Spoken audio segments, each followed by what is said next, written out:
नमस्कार दोस्तों, आज हम पढ़ेंगे नाग पंचमी की पौराणिक कथा। प्राचीन काल में एक सेठ जी के 7 पुत्र थे। सातों के विवाह हो चुके थे। सबसे छोटे पुत्र की पत्नी श्रेष्ठ चरित्र की विदुषी और सुशील थी, परंतु उसके कोई भाई नहीं था। एक दिन बड़ी बहू ने अपने घर को पीली मिट्टी लाने के लिए सभी बहुओं को साथ चलने को कहा, तो सभी दलिया और खुरपी लेकर मिट्टी खोदने लगी।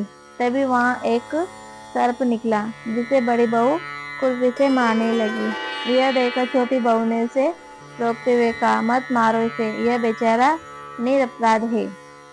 यह सुनकर बड़ी बहू ने उसे नहीं मारा।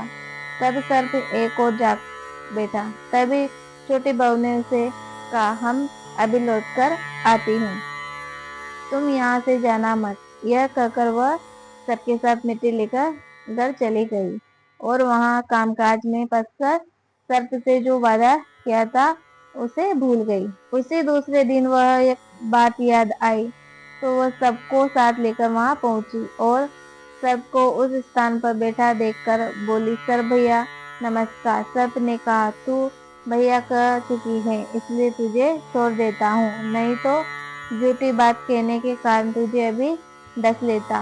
वह बोली, भैया मुझसे भूल हो गई, उसकी क्षमा मांगती हूँ। तब सर्प बोला, अच्छा तू आज से मेरी बहन हुई और मैं तेरा भाई हुआ, तुझे जो मांगना है वो मांग लो। वह बोली, भैया मेरा कोई भाई नहीं है, अच्छा हुआ जो तू मेरा भाई बन गया। कुछ दिन व्यतीत होने पर वह सर्प मनुष्य का रूप रखकर उसके घर आ गया और बोला कि मेरी बहन को बेच दो। सबने कहा कि इसके तो कोई भाई नहीं था। तब वो बोला, मैं दूर के रिश्तेदार में इसका भाई हूँ, बचपन में ही बाहर चला गया था। उसके विश्वास दिलाने पर घर के लोगों ने छोटी को उसके साथ भेज दिया।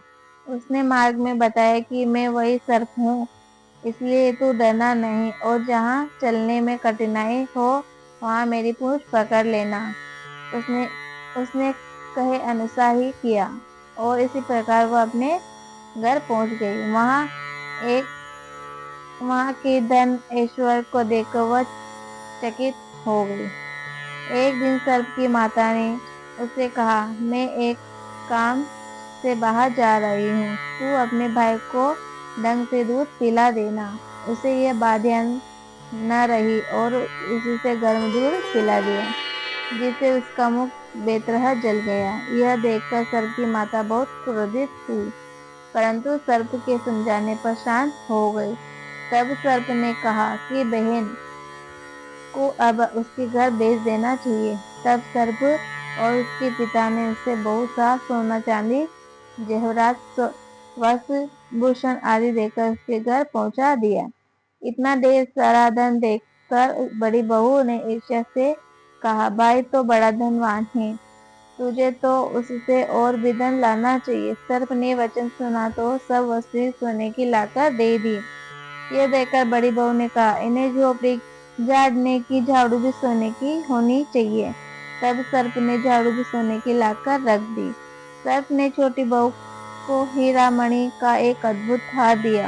उसकी प्रशंसा उसे देश की रानी ने भी सुनी और वहां राजा से बोली कि सेठ की छोटी बहू का हार यहाँ आना चाहिए। राजा ने मंत्री को हुक्म दिया कि वह हार लेकर शीघ्र उपस्थित हो। मंत्री जी ने सेठ जी से जाकर कहा कि महाराज, रानी जी छोटी बहू का हार पहनाएगी, वह उसे लाकर मुझे दे दो।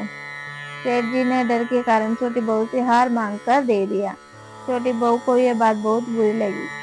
उसने अपने सर्प भाई को याद किया और आने पर प्रार्थना की, भैया रानी ने हार छीन लिया, तुम कुछ ऐसा करो कि जब वह हार उसके गले में रहे तब तक के लिए सर्प बन जाए और जब वो मुझे लौटा दे तब हीरा और मणि का हो जाए। सर्प ने ठीक वैसा ही किया। जैसे ही रानी ने हार पहना वह सर्प बन गया। यह देखकर रानी चीख पड़ी और रोने लगी। यह देखकर राजा ने सेठ के पास खबर भेजी कि छोटी बहू को तुरंत भेजो। सेठ जी डर गए कि राजा ने जाने क्या करेंगे। वे स्वयं छोटी बहू को साथ लेकर उपस्थित हुए। राजा ने छोटी बहू से पूछा, तूने क्या जादू किया है? मुझे दंड दूंगा। छोटी बहू बोली, राजन धृष्टता क्षमा कीजिए, यह हार ही ऐसा है कि मेरे गले में हीरे और मणिका रहता है और दूसरे के गले में सर्प बन जाता है। यह सुनकर राजा ने वह सर्प बना हार उसे देकर कहा, अभी पहनकर दिखाओ। छोटी बहू ने जैसे ही उसे पहना वैसे ही हीरा मणिका हो गया।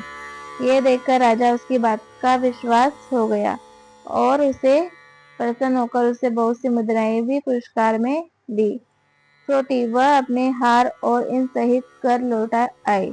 उसके धन को देखकर बड़ी बहू ने ईर्ष्या के कारण उसके पति को सिखाया कि छोटी बहू के पास कहीं से धन आया है। यह सुनकर उसके पति ने अपनी पत्नी को बुलाकर कहा, ठीक ठीक बता कि यह धन तुझे कौन देता है। तब वह सर्प को याद करने लगी।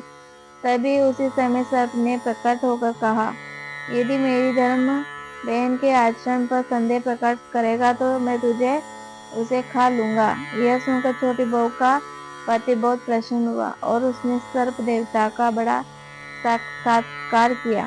उसी दिन से नाग पंचमी का त्योहार मनाया जाता है और स्त्रियां सर्प को भाई मानकर उसकी पूजा करती हैं।